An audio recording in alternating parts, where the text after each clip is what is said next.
Kita tidak tahu hikmah apa yang ditetapkan oleh Allah dalam kehidupan kita, karena itu sesuatu yang kita akan dapatkan di masa depan. Boleh jadi ujian terbesarnya adalah konsistensi kita sebagai seorang anak untuk berbakti dengan cara yang berbeda.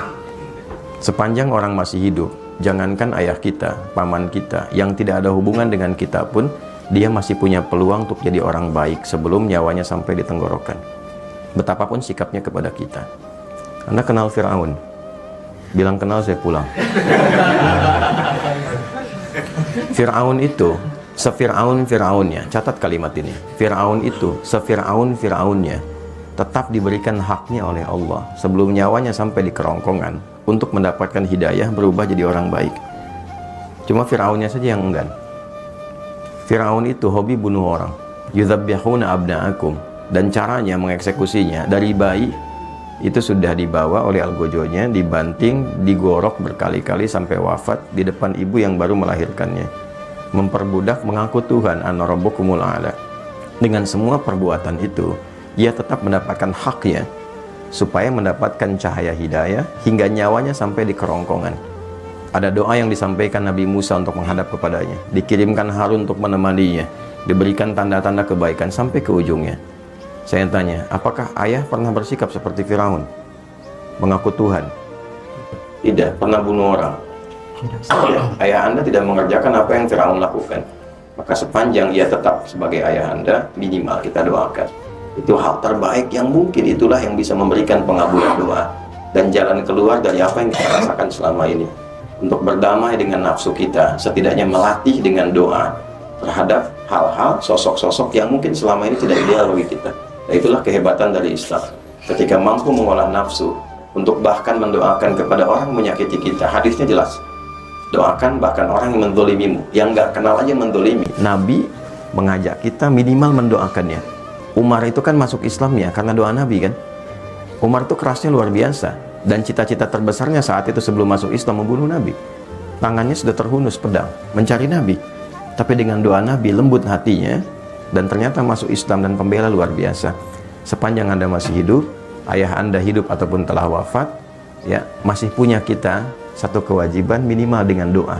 Kalau Anda bisa menaklukkan keadaan diri kita itu, nanti penaklukan terhadap nafsu yang paling tinggi itu akan berpengaruh kepada nafsu yang lainnya. Untuk bisa mengendalikan hal terakhir yang mungkin tadi Anda katakan. Itu satu terkait dengan ayah. Yang kedua terkait dengan ibu. Kemuliaannya bahkan 3 kali disebutkan dalam hadis. Menjadi pembuka dalam ayat yang ibu disebutkan, ayah tadi disebutkan.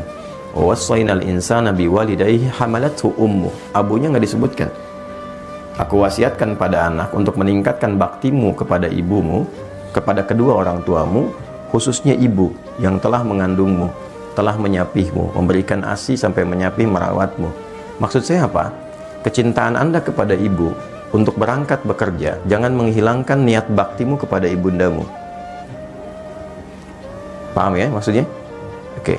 Kalau paham maksudnya begini, berangkat itu bukan sekedar cari uang untuk ibu.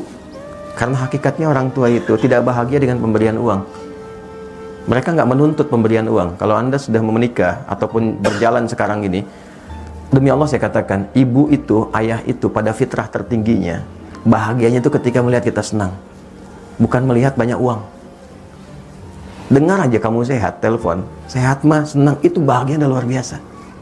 Itu. Dan tidak menuntut balas untuk diberikan imbalan dunia. Dan lebih berbahagia ketika engkau mampu mengatakan kalimat yang baik, berbakti yang baik, mengenal engkau jadi orang baik, membawa nilai-nilai kebaikan. Maksudnya apa? Ketika berangkat ke sini Anda lakukan karena ibu, bukan hanya mencari uang materi yang Anda bisa lihat dengan kebahagiaan materi, tapi jaga amanat-amanat ibu yang baik di situ. Jadi anak yang baik, jaga amanatnya, jaga perilakunya, dan niatkan kepada Allah untuk membahagiakan ibu. Itulah yang saya lakukan sejak saya belajar. Mencari cahaya untuk kesendirian ayah di alam kuburnya, mencari kebaikan yang bisa membahagiakan ibu selama hidupnya, dan itu yang diberikan oleh Allah pada kami saat ini. Jadi kalau Anda lihat saya seperti sekarang, itu karena cinta saya kepada ibu, sayang saya kepada ayah. Saya bisa menghafal Quran itu, memegang mushaf yang ditinggalkan ayah, menghadap ke kiblat dan berdoa, ya Allah, saya nggak bisa berbuat baik dalam kehidupan ayah yang hadir di samping saya, karena dia telah tiada. berikan saya kesempatan menerangi cahaya di alam kubur dari setiap huruf Al-Quran yang saya bacakan ini. Sampai sekarang saya jaga. Ya Allah, mohon berikan kesempatan membahagiakan ibu dari niat saya belajar yang menghasilkan sesuatu untuk menggembirakan ibunda saya. Jadi saya belajar itu karena ibu, karena ayah. Tapi cara kita belajar karena ibu, maka kita menjaga sikap. Maka ketika lahir dorongan untuk hasrat yang tidak bagus itu klaster ketiga, maka coba gambarkan, kalau ibu saya tahu saya begini, kira-kira saya nyaman atau tidak? Ibu senang atau tidak? Maka berdamailah dengan klaster pertama, itu akan membantu Anda untuk mengendalikan pada masalah yang ketiga. Bawalah amanat ibu pada bagian kedua, maka itu menjaga Anda cara bekerja dengan cara yang baik dan bisa mengondisikan hasrat Anda dengan cara yang baik. Dan yang ketiga, sebelum sampai kepada bab nikah, sebetulnya ada bab siam, ada bab puasa. Ya, ya ma'syarasy syabab, man istata'a minkumul ba'ata falyatazawwaj, fa in lam yastati' fa 'alaihi bis-siyam. Duhai para pemuda, para pemudi, jika tiba muncul puncak hasratmu secara biologis yang tidak mudah mengendalikannya, Nabi sudah antisipasi itu 15 abad lalu. Maka berusahalah untuk menikah. Kalaupun belum ada kemampuan untuk itu, bukan hanya kemampuan material, ya, kemampuan emosional, kemampuan memanage waktu dan seterusnya, maka fa'alaihi bisyam, paksakan dirimu untuk melatih puasa. Puasa. Ya, puasa itu paling efektif. Puasa itu meningkatkan taat, mencegah maksiat. Ketika Anda melakukan tindakan itu untuk memuaskan hasrat, tapi ketika sedang puasa, itu Anda tahan. Minimal takut batal puasanya.